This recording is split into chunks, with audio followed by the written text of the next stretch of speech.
At 18 years old, I stood outside my childhood home with one suitcase in my hand and no idea where I was going next. My stepfather had just thrown me out. He looked me straight in the eyes and said something I would never forget. "You are not my blood." For the next 15 years I tried to forget him and build a life without the family that had rejected me. Then at 32 I applied for Medicaid after losing my job. I thought I was filling out an ordinary application. Instead, the clerk typed my social security number into her computer and suddenly stopped. She looked at the screen again.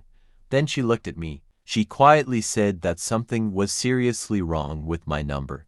A supervisor was called. Then another call was made. And when the man who arrived finally looked at my face, he whispered one word that changed everything. That word was the beginning of a truth my family had hidden from me for more than 3 decades. My name is Daniel, and for most of my life I believed I knew exactly who I was. I was raised by my mother and my stepfather after my biological father disappeared from our lives when I was very young. My stepfather was never warm toward me, but I tried hard to earn his approval. I did well in school. I worked around the house.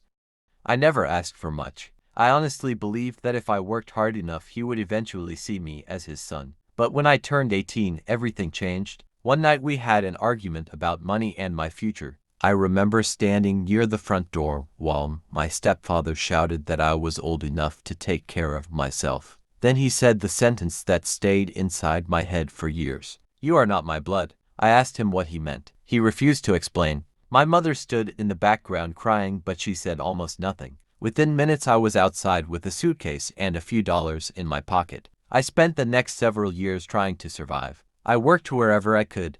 I rented cheap rooms. I learned how to cook simple meals and manage every dollar. I eventually built a career and started living independently. I stopped calling my stepfather.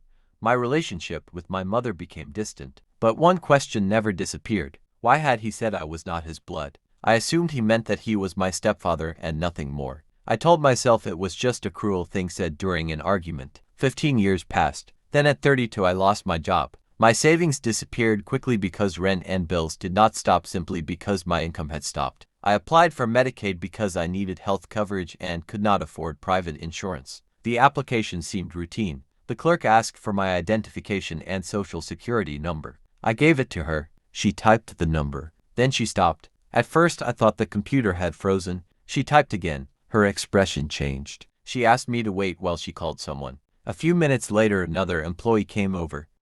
They looked at the screen together and began speaking quietly. I asked what was happening. The clerk finally said that my social security number had been connected to information that did not match what I had provided. I felt my stomach drop. She asked me if I had ever used another name. I said no. She asked whether I had ever lived in another state. Again I said no. Then she asked me a question that made absolutely no sense. "Do you know anything about a child connected to this social security number?" I stared at her. "What child?" She did not answer directly. She said the matter needed to be reviewed by a supervisor. That was when fear replaced confusion. I had spent my entire adult life believing my identity was mine.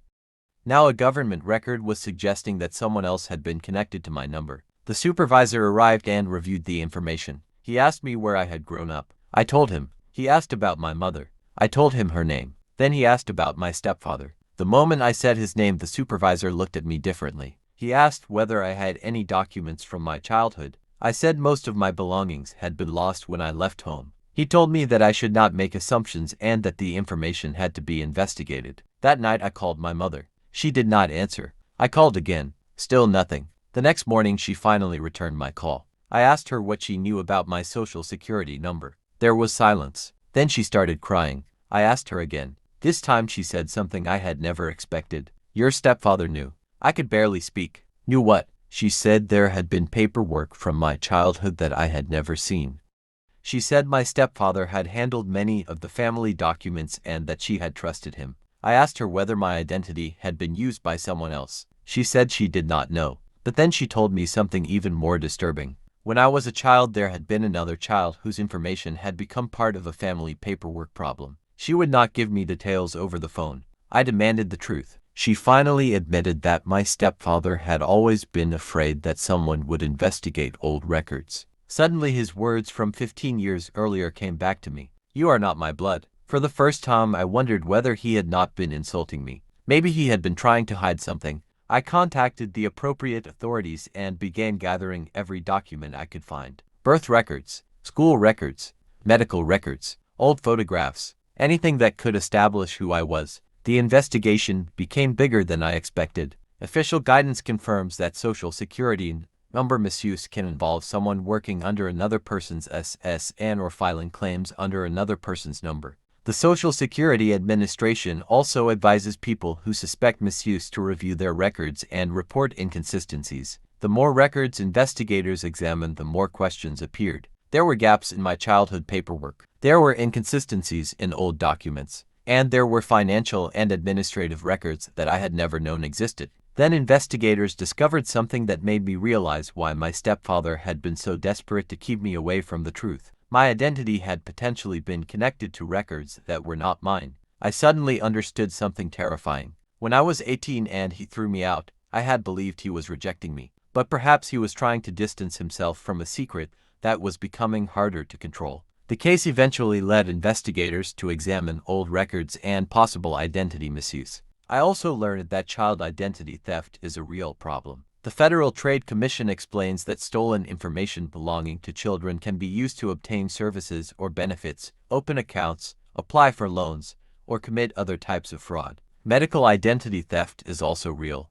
The Department of Health and Human Services Office of Inspector General explains that stolen personal information can be used to submit fraudulent healthcare claims. But there was still one question I could not stop asking. Why me? Why had my number become part of something that happened when I was a child? Months later, I finally received an explanation. The records suggested that my identity had been manipulated or misused during my childhood. But the most painful discovery was not about paperwork. It was about my family. My stepfather had known there was something wrong. My mother had known more than she admitted. And I had spent years believing that I had been rejected because I was not good enough. The truth was much worse. I had been pushed away because the adults around me were afraid of what I might eventually discover. Then came the final meeting. My stepfather was older now. He looked nothing like the powerful man I remembered from the night he threw me out. When he saw me, he did not argue. He did not insult me. He simply stared at my face. For several seconds, nobody spoke. Then he whispered one word. Sorry.